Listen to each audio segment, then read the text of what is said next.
guest today was an original member of American supergroup, the Jackson 5. From the age of 12, he's lived his life in the media spotlight and witnessed firsthand the impact fame had on his family and his brother Michael. He's sharing his experiences in a new book, giving a unique perspective on his brother, the king of pop, and setting the record straight on the rumours that surround his life and his death. Please welcome everyone, Jermaine Jackson.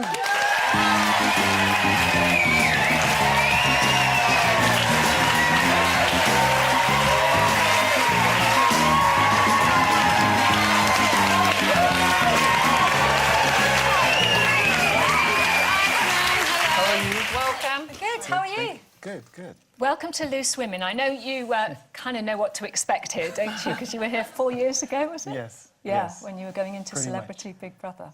Yeah. Have you recovered? Pretty much. Now, this is the book. You are not alone. Michael, Through a Brother's Eyes. Obviously, that's the book which is just out. Why did you decide to write it at this time, Jermaine? Well, I felt that this was the most appropriate time because of all the things that's been said about the family and Michael, and just doing this book, I got a chance to review a lot of other books that were written on this that during the time when they came out, we never read them, and I couldn't believe the lies and all the things that were said, and so I wanted to set the record straight to let the world know who my brother was, who this family is, and for once and for all. Because when Michael died, I mean, I can remember where I was when I heard the news, because it was so shocking, because he was still a young man, relatively young, and those fans, he had many, many millions of fans around the world, went into a form of grief, didn't they? Yes. And there were lots and lots of them who built kind of memorials to him and flowers and tributes and so on. And we can just see a little of that there.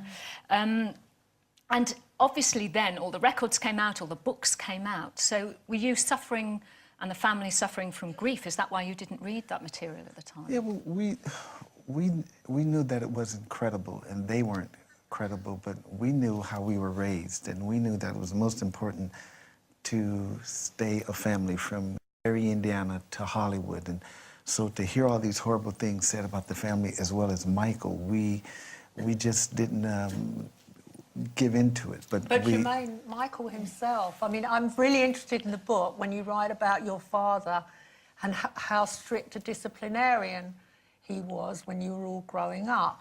And I accept that you grew up in a neighbourhood surrounded by gangs, and so I can see where your dad was coming from, that he wanted the family to be a really strong unit.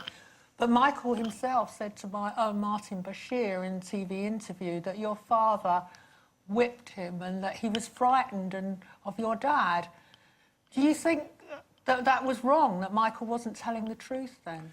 No, it's not a matter of telling the truth. It's understanding, being a child and not understanding. Any child's going to get frightened because you're going to get a spanking. But we were raised no different from any other parent that were raising their kids. You had to discipline your kids, because if you didn't, there were gangs out there waiting to embrace them, and that was the influence. So just all the gangs and the fighting. There were times when there were gangs going on, and we had to turn our lights out and duck because of the shootings and this and that. So my father wanted to make sure that we were on the straight and narrow, that we wasn't going to get involved in that. Now, there are a lot of people out there, as you say, who have written a lot of things that you say are not true about the family and about Michael especially. Do you think, and you've put the record straight, as you say in your book, do you think they're going to be convinced, or do you think the people who are going to read this book are the people that don't think those things anyway? What do you think about it? Well, I'm his brother, we're his family, and we were there from day one. We know what kind of person he is, and he was. He's no different from me. He's no different from Jackie or Tito. We were raised to respect each other, to respect the parents, to just like any other family, the proper raising. So it was most important to instill morals and principles in us, so no matter what was going to come before us later in the years, whether it was success or this and that, we knew how to deal with it. Jermaine, but I think it's fair to say he was quite a complex character, wasn't he? I mean, No. Was he not? Because on the This surface it looks like he... This is what the media led you to believe.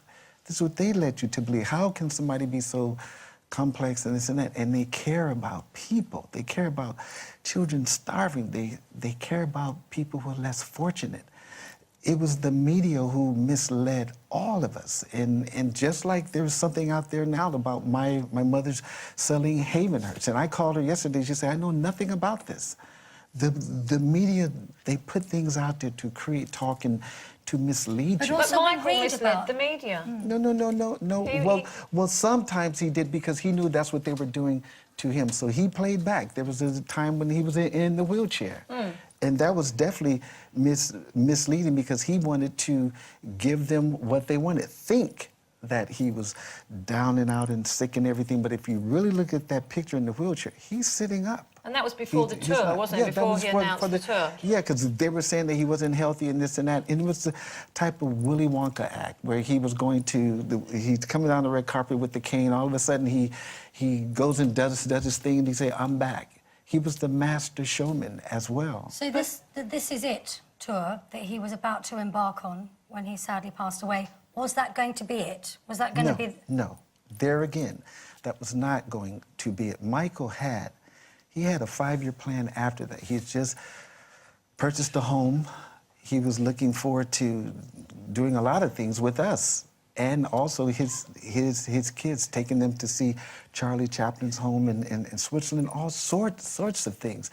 But for him to say this is it was really the beginning of a lot of other things that he wanted to do. He wanted to do film. We both designed hotel resorts together that we were going to get into and construct in different parts of the world.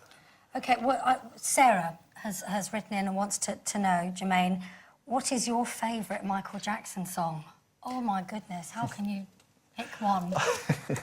Mine would have to be Earth Song. Why is that? Because of what it's saying and the way he sung it and just the lyrical content. It's a beautiful song. Michael was always talking about the rainforest. He was always concerned about the planet, even before the global warming days and all this stuff. He really cared. And for someone to have the blessings from God, the talent that he gave him, God knew that he could use him to be the mouth and the voice for children, for people, for the planet. And his last days, if you saw that This Is It, he was saying, we don't have long to get it right. We have to be concerned about what's going on. But there must have been huge pressures on him because during the rehearsals for that last tour, he was a very frail person. And you say in the book that when you saw him after he died, he was half the weight that he'd been before, and he was really light before. So there must have been something going on with Michael. He must have been a sick person. No, he wasn't sick. It was what they were putting in him. And those are the questions that we have as a family. That's why I wrote this book, to try to give you a series of events all the way up to his death. Michael was very healthy. He was looking forward to coming here to the O2. He was dancing But do you think he was 4 hours a day. fit enough, Jermaine, Yes, to do 50 he was dancing shows? 4 hours. Of course. Of course. They started with 10, but I think the plan was to do shows with us as well. But to answer your question, something happened between the first part of June and mid-June where they started putting this propofol in him, and his body's getting symptoms of half of his body being very cold and half being very hot. He's reaching out to people around him, and they're ignoring him because they weren't concerned about his health. They were concerned about doing this show.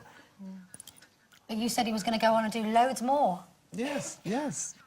He had plans. Yeah, I mean, the tour promoters did say that he wasn't put under pressure by them. Obviously, we have to represent them here as well. And, I mean, the debate will go on, and there's the trial, which is coming up later on this month. Jermaine, thank you so much for coming in today. And we could talk forever, but thank you so much. Jermaine Jackson, everyone.